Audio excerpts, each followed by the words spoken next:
est-ce que biso ba congolais tous un comportement malamu na kati Afrique du Sud? Est-ce que diaspora congolaise et Afrique du Sud, communauté congolaise, est-ce que tozali komi comporter malamu? Yo ozo kanga ozo talanga na ngonga oyo oza moko na bango mitala nanu mituna, est-ce que comportement na eza malamu na kati ya communauté congolaise? Nini yo salaka réputation nini ozalaka nango na kati ya communauté? Bayike bana mboka makambo mabe ezali kosalema mingi na kati ya communauté congolaise. Communauté congolaise Afrique du Sud tozali mitema mabe na miche na ngamoko na kati ponga moko na za congolais poso na lobi boza bokolobano journaliste d'investigation mwana mama kalanga azo milongola ndenge nini na miche pe na kati tozali mitema mabe bayike bana mboka majorité tozali mitema mabe majorité ya ba congolais tozali na comportement mabe comportement ya makotongana koyinana kobomana na kati ya mboka mupaya biso ba congolais na kati ya communauté na biso comportement wana ya mabe ezali pona nini tete koki koyekola comportement malamu ya ba communauté misusu? Tozana ba communauté ya ba camerounaise, tozana ba communauté ya ba nigérienne, tozana ba communauté ya ba Gabon, ba bikolo songolo pakala na kati Afrique du Sud. Ndenge biso pe ba congolais tozali awa. Mais pona nini tozoye ko la comportement na bango te biso tozaka na comportement mabe. Congolais kaka nde azali monguna ya congolais, ennemi ya congolais ezali congolais. Congolais azolinga komona moninga na congolais progresser te. Congolais alingaka ko support moninga na ye congolais te. Ezali pasi pe mawa bayike bana mboka. Na ye na lombangu pona komeka kosolola na bino si comportement ya bandeko na biso oyo bazali komonisa bandeko na biso bazali na pasi deja mais ba komonisa bango pasi koleka. Naka ya ba Newcam Batwangunda oyo bazali ko vanda na mboko na mikanda ya courts do homme affairs nanu ayebi bangote nanu ba reconnaître bangote mais bazali ko survivre ou bien ko vanda na mikanda ya ba court order to ba jugement ya courts. Mais batu oyo baza ba vulnérable.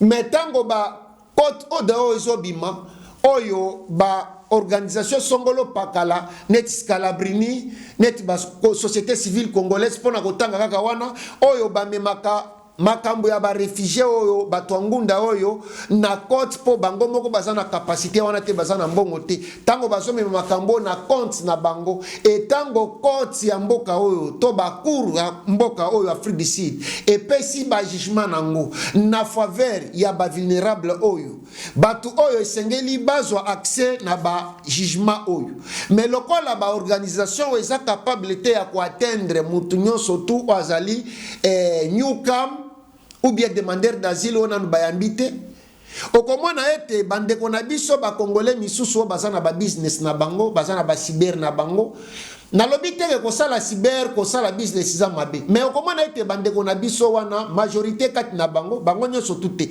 majorité kati na bango bakomi ko print ba jugement wana bazote ke lango ba Newcam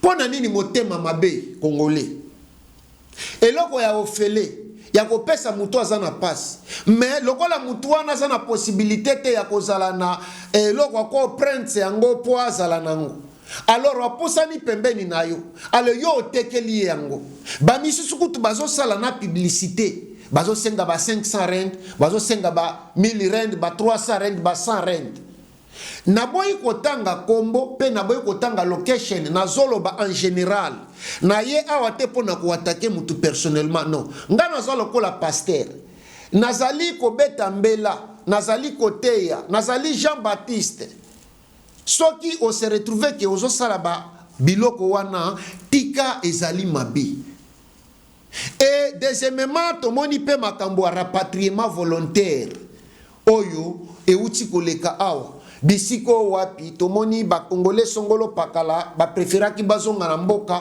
par rapport ya situation oyo ezalaki na kati ya mboka o Afrique du Sud.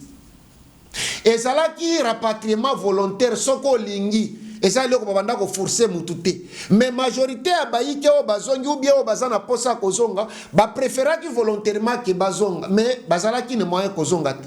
Mais po bazonga batu bazonga kana rapatriement volontaire ndenge nini pa bate zambala liboso te toyebi ete aser nde azalaka na rapatriement volontaire o ezalaka permanent.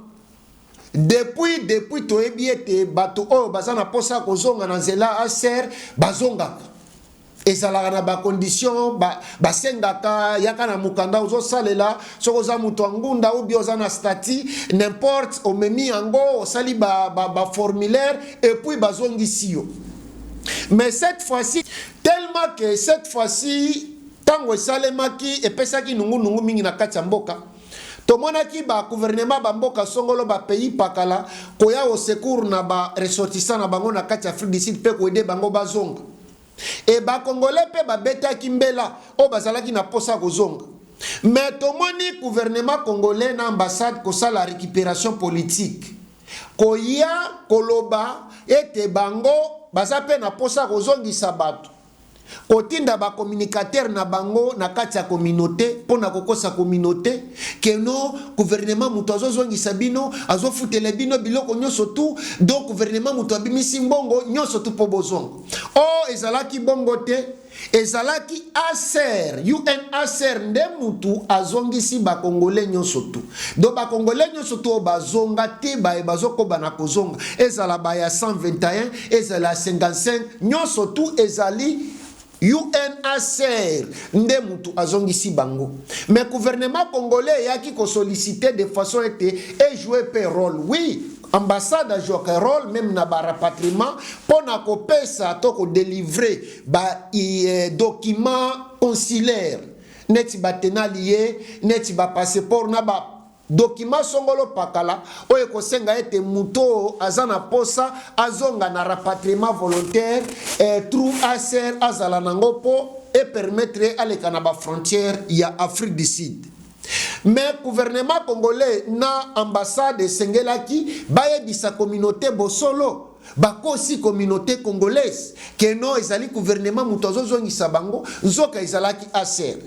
Mais basuki kaka wana te bayike bana mboka tomoni bakomo senga baike bana mboka mbongo kosenga bango ba 1000 rand ko torturer bango kosenga bango ba 500 rand ko kosa bango po majorité ya ba congolais bazali na droit na information te baza informé te yango na sengi na bino yo mutozo landa biso na moment oyo panza émission oyo make sure ete congolais nyonso tu na kati Afrique du Sud zala sir ete okaboli émission oyo et au sengi na mutu nyonso tu soki azui azala égoïste atala a enjoy akabola pe na moninga na ye de façon ete ba congolais nyonso tu ya Afrique du Sud ba s'abonner na Mayangani télévision po bozala informé po ba coopérant oyo ya communauté bato bazomonisa bino pasi ba resir lisusu te mingi kati na bango bazo resir na ko maltraiter bino ko senga bino bambongo po mingi kati na bino boza informé. Donc motema mabe ya congolais na kati ya communauté congolaise eleki nini ezotinda ete babenga mutu ke aza motema mabe to azali motema malamu. Est-ce que motema mabe emonanaka na misu boye osimbi yango? Non.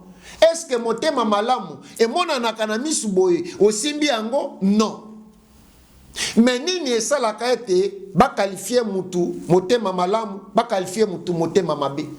Communauté ezo qualifier mutu motema malamu to batu bazo qualifier mutu motema malamu eza par rapport ya ba action na yo malamu ozo sala bizaleli na yo malamu ozo sala sikoyo mutu ozo talanga mitu na yo moko. Est-ce que bizaleli na yo osalaka na kati ya communauté ezali bizaleli ya malamu? Est-ce que kokende kosenga banyuka mo baza ba vulnérable kosenga bango bambongo ebele bato bazo salate bazana na mikanda ko vanda te mais kosenga bango bambongo ebele po bazwa eloko ezali ya ofele? Est-ce que ezali eloko malam? Est-ce que za action malam? Mituna yo mutozo talanga yi papa mama kotonga ka batu tango nyonso tu kotonga ka baninga motema mabe songi na kati ya communauté congolaise. Est-ce que ezali ba action malamu? Mitunaka tango nyonso nini nga nasalaka mpo na communauté congolaise, nini nasalaka mpo na communauté na ngai, nini nasalaka mpo na bisika na vwandi? Est-ce que osalaka makambo ya malamu? Bayike bana mboka batata bamama bandeko ya bolingo, soki otali omoni ete makambo salaka ba action salaka eza malamu, oko pema oloba wi nazali moto malamu. Mais soki yo salaka ka makambo ya mabe, kotongoka batu, kofingaka batu, ko escroquer batu, mais oza motema mabe. Botika motema mabe ezali malamu te bayike bana mboka. Donc lelo nako garder bino mingi te na yaki na lombangu pona ko beta sete nazolinga kotanga kombo te nazana ba information surtout mais nazolobela en général ezala bino bato ya Johannesburg, bino ya bato ya Cape Town, ya KwaZulu Natal, ya bisika tu Mpumalanga PE, bino bato oyo bozo sala ba action oyo na kosenga ka ba newcam oyo mbongo o baza ba vulnérable botika ezali mabi. Bino pe bato bozo koba na kosenga batu bambongo na compte ya rapatriement volontaire o ezali ofele botika ezali mabe. Tolanda exemple ya ba communauté misusu esengeli toto samibeko ya Afrique du Sud. Ozali na mboka mopaya oza na mboka Afrique du Sud to samibeko Afrique du Sud. Botika kosala makambo oyo ekomema bino bokota en conflit na mibeko ya Afrique du Sud. Mboka na mboka izana bakonzi nango, mboka na mboka izana lwa nango, ozana mboka batu, ata na mboka na yo tosa mibeko, totika kosala mabe, esengeli to contrôler comportement na biso, totika kozala motema likunya pona mbongo, o ezotinda tosala bandeko na biso mabe, tomonisa bango pasi, o baza deja na kati ya pasi.